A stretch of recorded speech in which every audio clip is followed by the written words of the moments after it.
sekaligus menolak penunjukan PJ Ketua Umum PBNU. Muhammad Nuh itu NU-nya harus dikawal, NU yang masih harus dikawal gitu. Karena nggak pernah aktif di NU kan?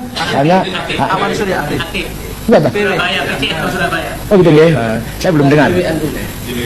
Sekarang. Assalamualaikum warahmatullahi wabarakatuh. Saudaraku yang dirahmati Allah, tahukah Anda bahwa mayoritas warga NU sangat kecewa kepada orang-orang yang tidak mentaati ADART dari Nahdlatul Ulama? Dalam hal ini yang dimaksud tentu saja adalah kubu dari Kiai Haji Miftahul Akhyar. Sejumlah PCNO, PWNO yang sudah kita informasikan pada video sebelumnya menyatakan menolak PJ dari PBNU, yaitu Kiai Haji Julfa Mustafa. Nah, kita simak videonya berikut ini. Reaksi PWNU dan PCNU se-Indonesia menjadi cermin telanjang. Ratusan pengurus wilayah dan cabang dari Aceh hingga Papua secara terbuka menyatakan tetap berpegang pada hasil Muktamar Lampung. Mereka tidak sekedar membela Gus Yahya sebagai pribadi, tetapi membela prinsip dasar NU, yaitu kedaulatan Jam'iyah berada di tangan Muktamar, bukan di meja elit. Kami menolak hasil rapat pleno Botar Sultan yang digelar pada tanggal 9 Desember 2025, sekaligus menolak penunjukan PJ Ketua Umum PBNU karena hal tersebut tidak sesuai dengan anggaran dasar anggaran rumah tangga. Saudaraku, selain hal itu ada informasi yang luar biasa dari Kiai Haji Said Agil Siraj. Ada tokoh yang bernama Bapak Muhammad Nuh. Nah, dia adalah salah satu tokoh yang ada di dalam kubu Kiai Haji Miftahul Akhyar. Menurut Profesor Dr. Said Agil Siraj, Bapak Nuh ini memang ke-NU-annya perlu dikawal. Anda tahu maksudnya? Tentu saja kita duga dia ada masalah dalam hal ke-NU-an. Kita simak berikut ini. Dan Pak Muhammad Nuh, Menteri Diknas. Ini baru kali ini ada Diknas dipegang oleh orang. Tapi Pak Muhammad Nuh itu NU-nya harus dikawal, NU yang masih harus dikawal gitu. Karena nggak pernah aktif di NU kan? Karena Aman sudah aktif. Surabaya, PCNU Surabaya. Oh gitu ya, saya belum dengar. Sekarang. Tadinya nggak pernah. Jadi walhasil NU yang harus dikawal gitu. Saudaraku yang dirahmati Allah, sebelum kita lanjutkan, kami minta bantuan Anda seperti biasanya untuk mendukung channel Newsline Official ini dengan cara menekan subscribe, like, dan tanda lonceng. Terima kasih atas dukungannya, semoga semuanya diberikan kesehatan lahir dan batin, dimudahkan semua urusannya yang baik, diberikan keselamatan, baik keselamatan di dunia maupun keselamatan di akhirat. Amin amin ya robbal alamin. Saudaraku, kita lanjutkan berbagai opini masyarakat terkait keberadaan PBNU sekarang ini. Silakan disimak berikut ini. Bahwa pemanggilan itu sendiri itu dilakukan itu menyimpang dari konstitusi NU. Pemanggilan itu membahas ketua umum itu hanya bisa di forum Muktamar luar biasa. Tidak ada kewenangan diberikan kepada Surya. Surya itu hanya memberikan bimbingan, irsyadiyah, taujihiyah, mengawasi. Tapi kalau sudah mulai membahas pelanggaran, gimana itu forumnya namanya Muktamar luar biasa. Nah, karena penetapannya sendiri sudah bermasalah, maka penunjukan pembantunya bermasalah. Sesuatu masalah, kalau kemudian melahirkan sesuatu lumayan teman laduminmu, ya masalah lagi. Jadi bermasalah secara ya bersinambungan, tasalsulil masalah namanya, masalahnya berkelindan. Jadi tidak sah. Nah itu maka itu sebaiknya, dan saya bilang bahwa kita itu sebaiknya menjaga muru'ah. Ya, jangan sampai pimpinan tertinggi di NU, apa itu ketua umum ataupun itu sampai jangan diturunkan dengan cara maksud tidak hormat, ya, tidak bermartabat. Baiknya itu turun, itu kalau mau turun dengan cara terhormat, apa namanya itu soft landing, ya, dengan cara-cara yang terhormat. Jangan seperti itu namanya itu citra buruk pada NU menghormati AIO seperti itu. Nah itu solusinya gimana? Ya kita kembali Islam, adil lagi, kita damaikan lagi. Ya cari solusi yang terbaik, jangan sampai pada pemaksudan. Nanti kan dibagi lagi, Raisa harus dimasukkan lagi karena melanggar konstitusi kan seperti apa? Ya kita hindarilah, seperti kita balik lagi, rembuh lagi kita. Jangan kemana ada kesalahannya seperti apa? derajatnya seperti apa, adanya seperti apa. Hindari sesuatu yang bisa mencederai nama baik atau tulang. NU dengan anggota 90 juta, 100 juta lebih. Anda jadi pengurus NU, nggak mungkin bisa bagi-bagi rezeki dalam tanda kutip ke 100 juta orang. Ya. Kalau pengen memperjuangkan 100 juta orang, perjuangkanlah agar negara ini benar, lahir kebijakan-kebijakan yang benar. Otomatis karena warga NU itu 100 juta, ya warga NU akan menjadi penikmat kebijakan yang baik itu. Bukan pendekatan bahwa ini NU. Nah ini menurut gue, sekarang jujur aja, saya kira separuh pengurus PBNU mentalnya politisi. Saya kira kalau mereka nggak punya jabatan, kalau mereka nggak berjabatan, mereka nggak akan pernah datang ke PBNU. Saya udah berkantor di PBNU sejak 96, saya menyaksikan banyak pengurus diri ini. Harus diakui sebenarnya. Rasional aja, kalau memang rebutan duit, bilang aja rebutan duit itu. Jangan ngomong soal siapa beriman, siapa tidak beriman gitu loh. Kalau urusannya rebutan jabatan, bilang aja rebutan jabatan gitu. Gitu loh. Dengan tawaran yang rasional, kalau dapat jabatan mau apa? Mau mengerjakan apa? Dan apa buktinya bahwa dia mampu mengerjakannya? Itu saja, tidak usah bicara soal identitas. Gitu. Intinya begini, yang ingin kita tawarkan ya, kita boleh berbeda apapun lah. Dalam hal apapun boleh berbeda. Soal jenggot, soal celana cingkrang, soal ini. Silakan berbeda. Satu hal, tidak boleh mengganggu NKRI, Pancasila, UUD 45, Bhinneka Tunggal Ika. Itu saja. Kalau itu kita terima platform itu, mari kita berdialog dan mari kita saling mentolerir perbedaan, apapun itu. Dan dalam politik sekali lagi harus lebih rasional. Jangan menjadikan identitas sebagai senjata politik, karena itu berbahaya sekali. Rasional aja, kalau memang rebutan duit, bilang aja rebutan duit itu. Jangan ngomong soal siapa beriman, siapa tidak beriman gitu loh.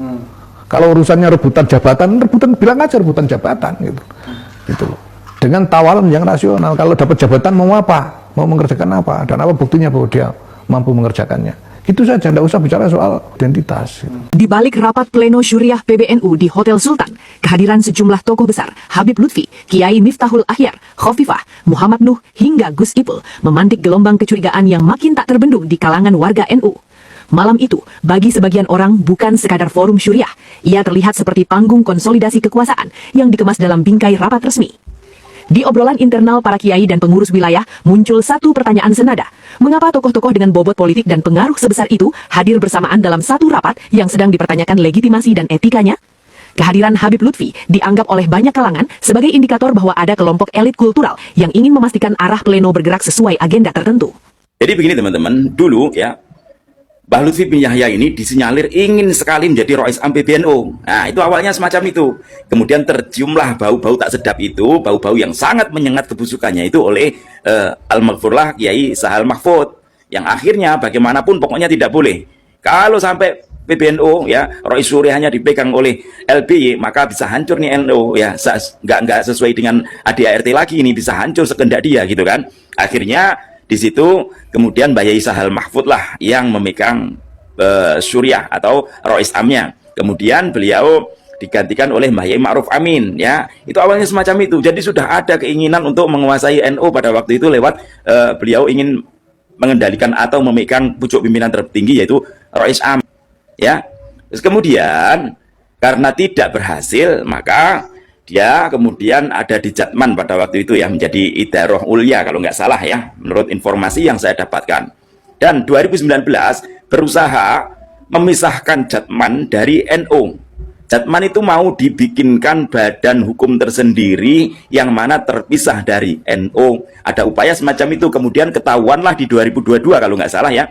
Ya 2022 apa 2023 itu ketahuan, akhirnya Mbah Lutfi ini kemudian dipecat, tidak lagi menjadi Idaroh Ulya di Jatman, yang kemudian akhirnya mendirikan Jatma Aswaja. Sebenarnya mau mendirikan Jatma An-Nahdiyah, akan tetapi masih pakai lambang Nahdiyah, masih pakai embel-embel Nahdiyah. Akhirnya diprotes dan kemudian mendirikan Jatma Aswaja. Duh, kenapa kok setelah Mbah Yai Ma'ruf Amin tidak menjadi Rois Am, kenapa enggak LBY yang naik? Enggak, karena apa? Karena dia sudah memegang kendali di Jatman gitu loh ya.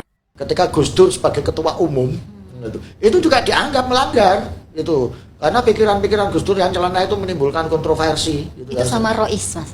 Ya, waktu itu ya sama Rois, ya sama orang luar, ya sama kiai-kiai gitu ya. Bahkan waktu kasus SDSB misalnya, ketika kasus SDSB, Gus Dur juga ketua umum waktu itu Suriahnya Pak ya Ali Yafi, Pak Kiai Ali Yafi, juga terjadi hal yang sama gitu. Nah, kalau yang soal itu Gus Dur mengganti salam, membuka festival musik, festival baca puisi Yesus Kristus di gereja gitu itu. Gus Dur sudah dianggap wali liberal lah, sudah dianggap rusak Islam lah, sudah dianggap macam-macam gitu. Gus Dur juga waktu itu ke Israel segala, tapi sebelum setelah diadili itu kayaknya. Nah, sehingga terjadi proses tabayun. Gus Dur diadili atas inisiatif beberapa kiai juga, gitu loh, tidak langsung secara struktural Suriah, tapi beberapa kiai waktu itu ada Pak Hayib dari Cirebon gitu ya, yang berinisiatif memanggil Gus Dur untuk ditabayun. Waktu itu pesantren Babakan Ciwaringin kalau nggak salah di Cirebon. Gus Dur disuruh menjelaskan argumennya gimana gitu. Kenapa harus jadi ketua DKJ? Sehingga ada yang bilang, wah Gus Dur ini sudah nggak sah jadi ketua PBNU karena ibarat imam ini sudah kentut ini, jadi sudah batal, harus mundur gitu. Ya itu tuduhan-tuduhan begitu biasa, tuntutan-tuntutan begitu biasa. Tapi selesainya adalah dengan tabayun kedua belah pihak secara terbuka sehingga masing-masing bisa diuji dan berpijak pada aturan main yang ada. Bahwa yang mendirikan, yang punya inisiatif pertama mendirikan Nahdlatul Ulama bukan Ki Khalil, bukan Ki Hasyim, bukan Ki Wahab, bukan Kiai Bisri, bukan, tapi Ben Yahya. Nah, ini harus kita jawab. Mereka mengarang buku Cahaya, yang alhamdulillah buku Cahaya ini sudah sekitar 4 bulan damel kurikulum wonten daerah ting Tegal, yang di situ ditulis bahwa Mbah Hasyim As'ari dan yang lainnya niku namung sendika dawuh kalian bin Yahya dalam mendirikan Nahdlatul Ulama. Orang yang sudah tidak percaya sama habaib itu kafir hukumnya. Kalau orang tidak percaya kepada habaib, maka hukumnya adalah dia kafir. Apakah pernyataan ini benar? Maka kita telah kafir atau mengkafirkan atau murtad itu berarti dia keluar dari Islam. Ya. Sekarang kalau kita lihat rukun iman di dalam mazhab kita Ahli Sunnah wal Jamaah itu ada 6.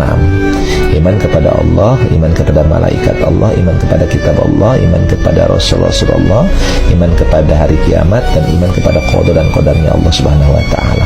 Tidak disebutkan di situ iman kepada habaib atau percaya kepada habaib.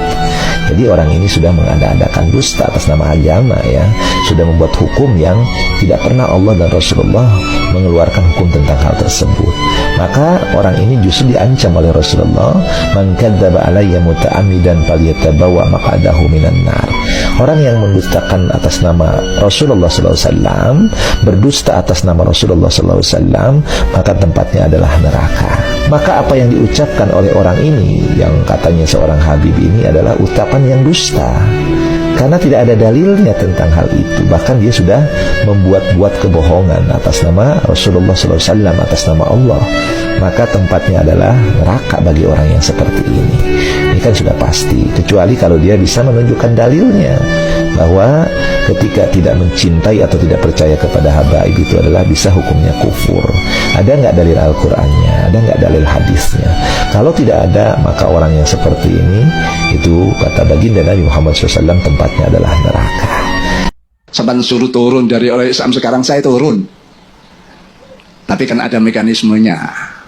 Mestinya Suriah itu mengawal konstitusi, justru melanggar konstitusi. Oh, bisa dibilang melanggar konstitusi ya? Iya, kan melampaui. Nanti bisa-bisa kalau gitu ketua umum dimakzulkan, bisa-bisa Roy Samnya dimakzulkan juga. Iya, saya khawatirnya itu kalau itu boleh, tiap bulan ganti ketua umum. Demikianlah saudaraku informasi yang kita bisa sampaikan terkait dengan eksistensi PBNU. Yang jelas kami semuanya berharap tentu saja semoga NU tetap bisa eksis, tetap bisa jaya. Dan kemudian kami berharap NU tidak dijadikan sebagai alat politik dari oknum-oknum pengurusnya. Kami berharap NU bisa lebih adil kepada warga NU, terutama dari masyarakat bawah, NU kultural. Janganlah kalian membela Habib Habaib Ba'alwi yang terbukti secara saintifik mereka bukan keturunan Rasulullah, tetapi mengaku-ngaku keturunan Rasulullah. Dan aspirasi masyarakat menginginkan agar para muhibbin Habib Ba'alawi sadar bahwa Habib Ba'alwi itu bukanlah keturunan Rasulullah. Mereka hanya mengklaim sepihak, tetapi tidak bisa membuktikan bahwa mereka benar-benar keturunan Rasulullah berdasarkan kajian ilmiah, kitab nasab, sejarah, kitab filologi, ilmu filologi, dan juga tes DNA, ilmu genetika. Saudaraku, Itu yang kita bisa sampaikan. Mohon maaf kalau ada salah-salah kata. Salam persaudaraan, salam Pancasila Jaya, salam NKRI harga mati, salam Bhinneka Tunggal Ika. Jayalah NU, amin.